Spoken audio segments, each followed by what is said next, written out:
أعوذ بالله من الشيطان الرجيم.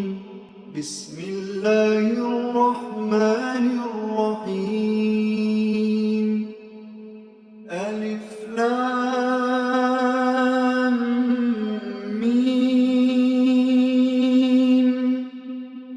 ذلك الكتاب لا ريب فيه هدى للمتقين الذين يؤمنون بالغيب ويقيمون الصلاة ومما رزقناهم ينفقون والذين يؤمنون بما أنزل إليك وما أنزل من قبلك وبالآخرة هم يوقنون أولئك على هدى من ربهم وأولئك هم المفلحون.